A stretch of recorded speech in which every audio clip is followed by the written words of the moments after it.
Hi, welcome to Campfire Chats with Honorable Outfitters. I am Mr. Dyer, and today we're going to talk about a couple stories. Now, the first story I have for you goes back a long time ago, and it was about this time of year, maybe just a little bit ahead. And I was, I think, 10, 11, or 12, something around there. So I was really, really young.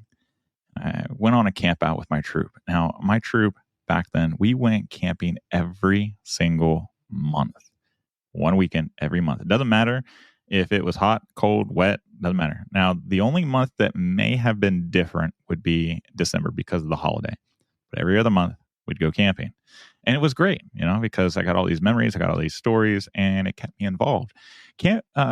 Scouting really was kind of like my thing. That was my niche. I was all in on it.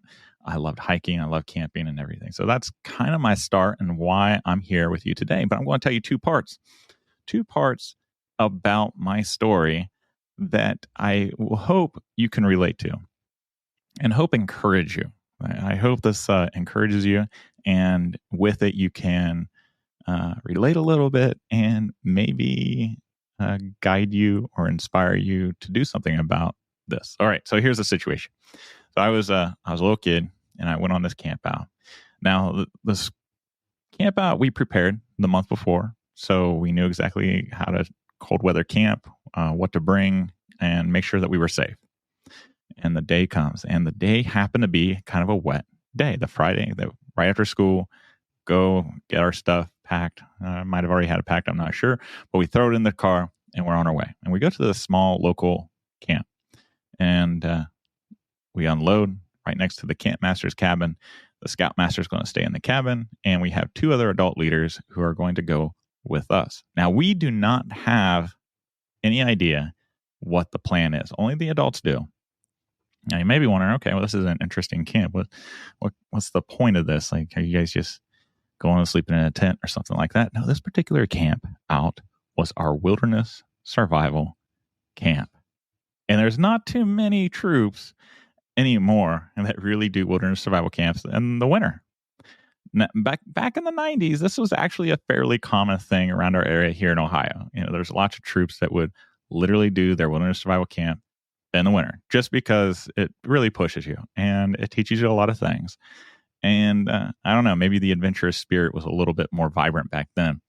So anyhow, so we get our stuff out. The scoutmaster kind of gives us a briefing on safety and just kind of sets the expectation.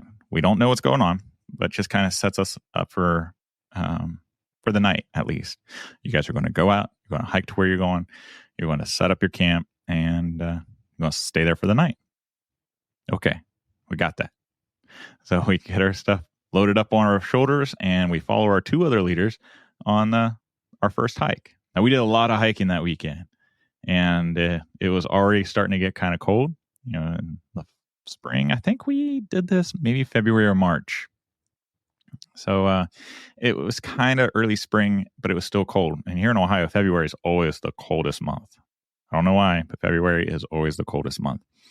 So we go out hiking, and I don't know how far we hiked. And when you're a kid, it seems like a mile. It might have been less. I don't know.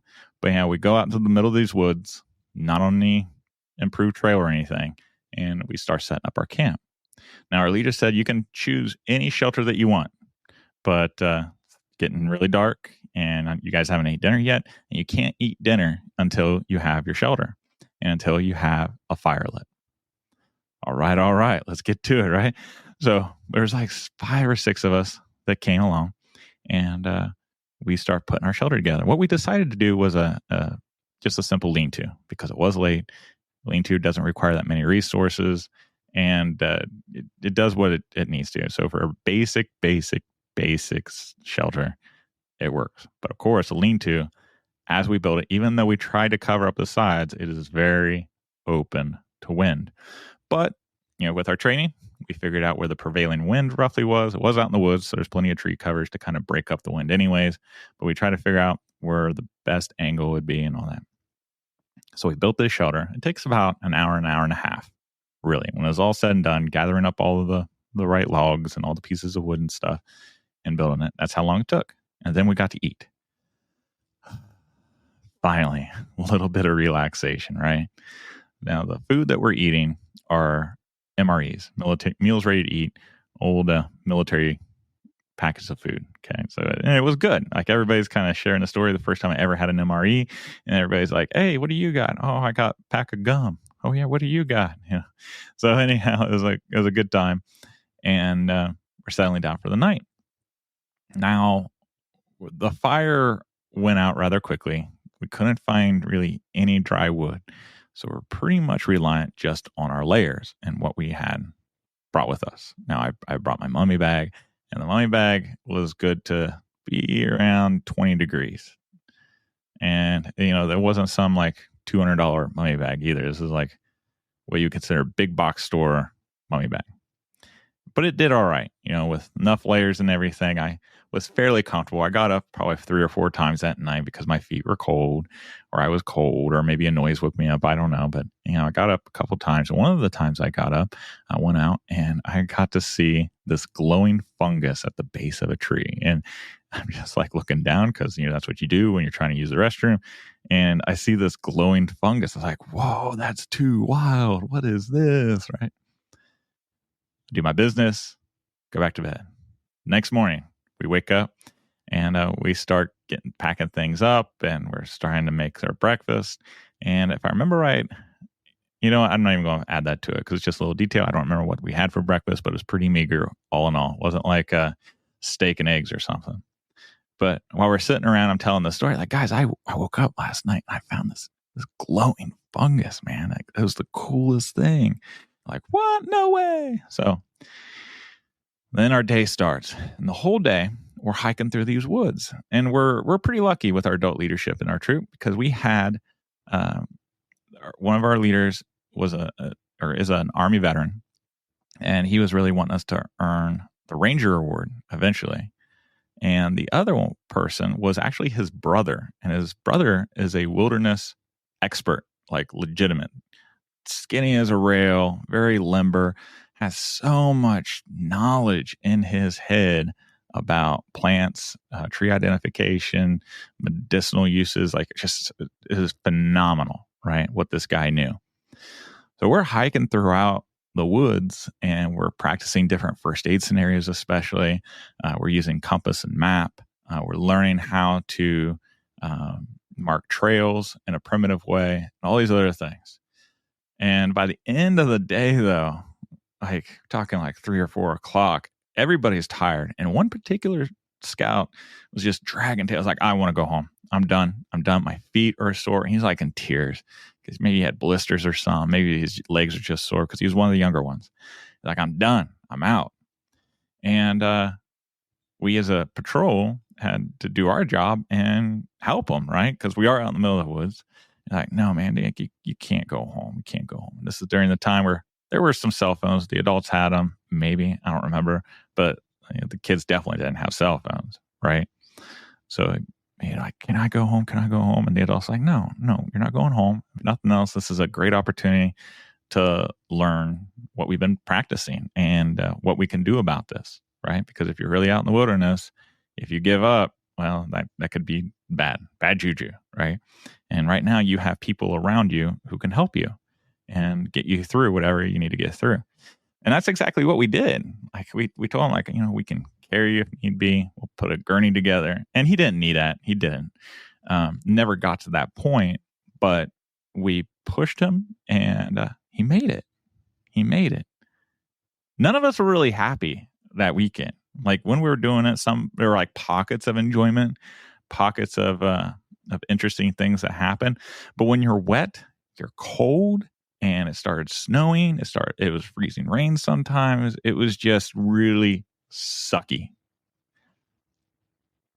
But yeah, there's a but. But we got so much from it. We benefited so much from it. Not just the knowledge. All right, let's take out all the knowledge. Because that's so easy to say. As a teacher, I tell students that all the time. Yeah, but you're going to have all this knowledge at the end of it, right? And the students, they don't care. I don't care about this knowledge, right? So let's take out the knowledge. How did we benefit from it? We grew a lot closer as a patrol and as a troop from that story. And if anybody missed it, well, they missed out on that story. They had no idea what went down, the struggles and the triumphs and things like that. They had no idea.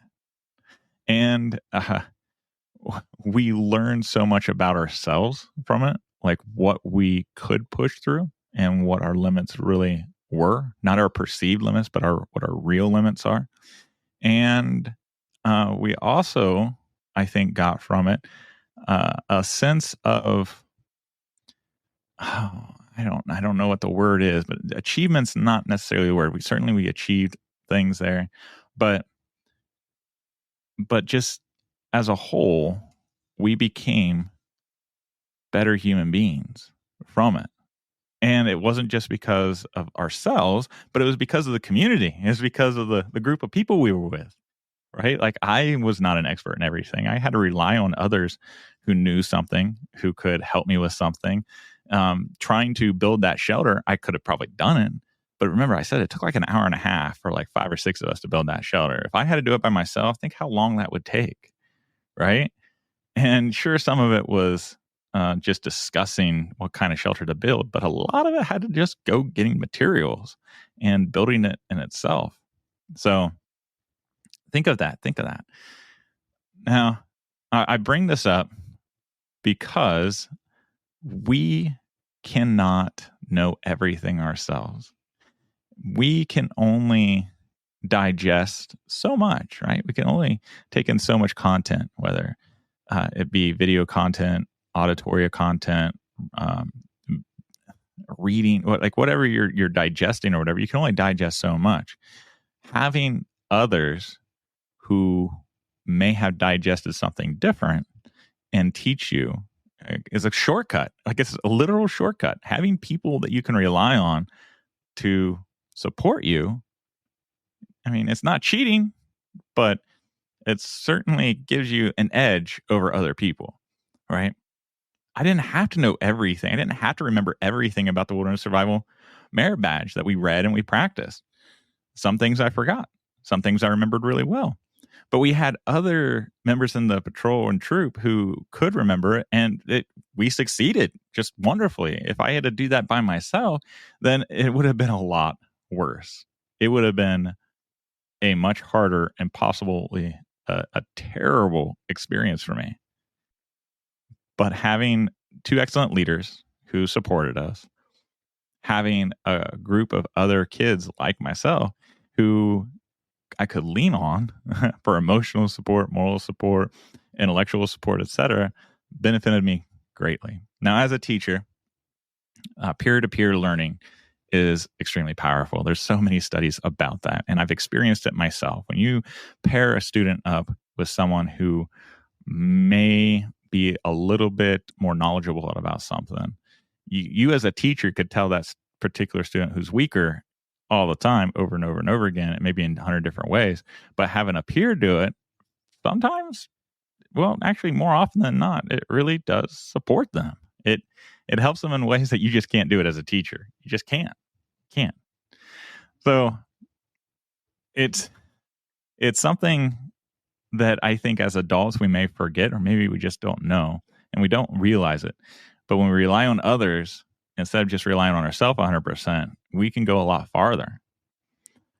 So that brings me to a need, I think, in the camp crafting community. And that is, well, the last word, community. Finding ways where we can get together and start clubs, start groups, even just small get-togethers. Maybe not even like a whole weekend, but just like an hour or 2 workshops, et cetera, right? So that is something I am working really hard to bring the community. I am working really, really hard on starting something, a movement, if you will, that several members in the outdoor community have already joined, and I want to invite you to it. And that is the Traditional Campcrafters Guild. This is a paid community, and it is a tool, such a powerful, powerful tool that is so different from Facebook and other social media platforms. It is specifically designed for people to network and to improve each other in one way or another. There is a possibility of having courses. I'm going to put 2 courses on there for sure. And it's going to teach people how to start clubs, right? How to maintain clubs. And there's going to be documents supplied for that. I'm a teacher, right? So we have documents that'll help you, like checklists and things like that. That way, it'll give you a good start. And we're going to have courses on how to create events. So if you want to create an event, that's going to be part of it. But on top of that, we're going to have workshops, and we're going to have paid speakers. It's a paid community. So that means that we can actually go outside of the community, bring in high quality speakers and talk to us. And it's kind of like a roundtable, if you will. In the Civil War community, when I say community, I'm not just talking about living history and reenactors. I'm just talking about people who love Civil War. Roundtables are a big thing with people who really enjoy Civil War, and they bring in speakers from all over the country to talk about different officers or different battles or artifacts or what have you. That's what I'm envisioning, but on a larger scale. So I'm inviting you to join the Traditional Campcrafters Guild. It's a guild that I created. I'm maintaining it, and because of its paid membership, it has a lot of pros that other social medias just don't have. They can't offer. Now, free social media is fine, but it has its limits, right? I invite you to at least try out the free 5-day membership to see if you like it, participate, play around with the different tools, create posts and stuff. That way you can see all the potential that it has. And of course, check out what members are on there, because one of the things that this community is going to be really good at is networking. So if you want to start a club, or if you want to have a meetup with other people in traditional camp crafting, or maybe you're a bush crafter, because it's broken up. It's not just one big swimming pool. It is broken up. You have your general campcraft discussions. You have your historical campcraft discussions right now, and you have bushcrafting or woodcraft. It has a buy, sell, trade, and all this other stuff on it. We have a library on there. Like, this is a mecca for traditional campcrafters, and the more members that we get, the bigger and better it's going to be. It's going to be a hive mind. Like, it is going to expedite your learning. It's going to expedite your skills. It's going to expedite your relationships, et cetera, et cetera, et cetera. So much more. Just kind of like my story before, where I could have struggled really, really bad, but just having people around me to support me, to guide me, to help me. And in return, it's not just a take relationship. It's a give relationship. I'm also contributing to the overall success of the community. That is what the Traditional Campcrafters Guild is. Another story. Here's my second story to try to give you another idea of what it may be like that you're feeling right now.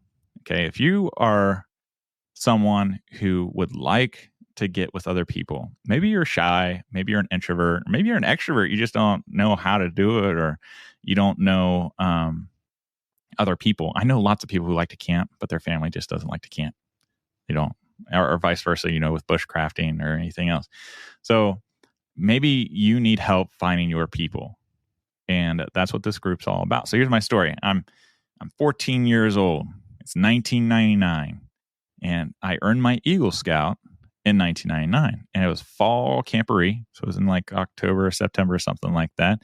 And they were recognizing the Eagles of that year at this camporee.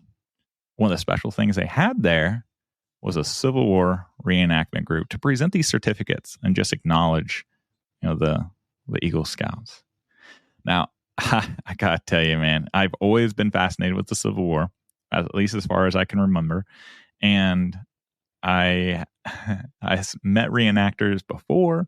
I was at an event, I think up in Columbus, and there was these Revolutionary War reenactors. And I went to the Revolutionary War reenactors, like, this is awesome. Tell me about this. And I don't think they really knew what I was exactly asking. Or maybe they did, they just didn't know how to handle some kid. Because at that point I was pretty young. But anyhow, I was like, man, I want to do what you guys do. But I never got any information. It never went any farther than that. Me just saying, what you guys are doing is really cool. Your uniforms are really cool. Never went beyond that. So the invitation wasn't extended. It's kind of like the Masonic. So I'm a Freemason, and there used to be this whole old adage, ask one to be one. You can't just invite somebody to lodge, right? Now that's kind of shifting in some ways, but I don't want to get lost in the weeds there. But that's kind of like how it is. So maybe I just didn't know how to ask at that time. But at this particular camp out with the scouts and me getting my certificate, I got the courage. I went up to them and like, man, thank you so much for what you guys have done. And I appreciate the certificate. I love this stuff. This is so exciting. Like, I would really like to get into this. And the adults and some of the kids there are like, oh, okay, that's cool. That's cool. Well, our season's pretty much done, but, we have our spring training event. And I'll tell you what, you give us your phone number and everything.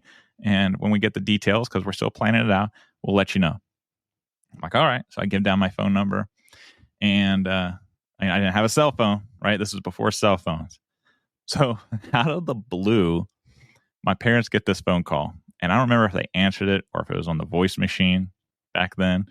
But anyhow, my dad and mom were like, hey, Sean, did you ask about this Civil War reenactment thing? I was like, oh, yeah. This is like in February. I think it was in February because the training event was in April. I was like, yeah, I remember that. I was like, well, they just let us know what the date is and everything and gave us some details. And it really wasn't that far away from where we lived. It was about an hour away, but it wasn't that far. We're not talking about like 2-3 hours, right? So my parents were like, well, if we can swing it, we'll try to make that happen for you. I'm like, oh, thank you. I'm really excited and pumped. And it just so happens that year for Christmas, my parents got me my very first gun. And it was an 1863 Remington. I still own it. I name it Marietta. That's her name. So an 1863 Remington is not actually historically accurate for Civil War reenacting because even though it was made during the American Civil War, they weren't actually issued until post-Civil War. Anyhow, so I go to this event. It's in April, and it's a beautiful day overall. We get there early in the morning, and they have this loaner gear for me. So they put on the jacket for me. I'm borrowing the cartridge box and the cap box. I have my own rifle, and they even gave me gunpowder rounds because I don't even know how to really use the rifle, right? So they teach me the drill. We go through all the steps and everything, and we have our little skirmish with another reenactment group there. And long story short, I was like the happiest kid ever. Like, it's like going to Disney World. Like, I was just that excited, that happy. And the whole day I'm asking these barrage of questions. And I'm learning about the material culture. I'm learning about really the social structure of that particular group and everything.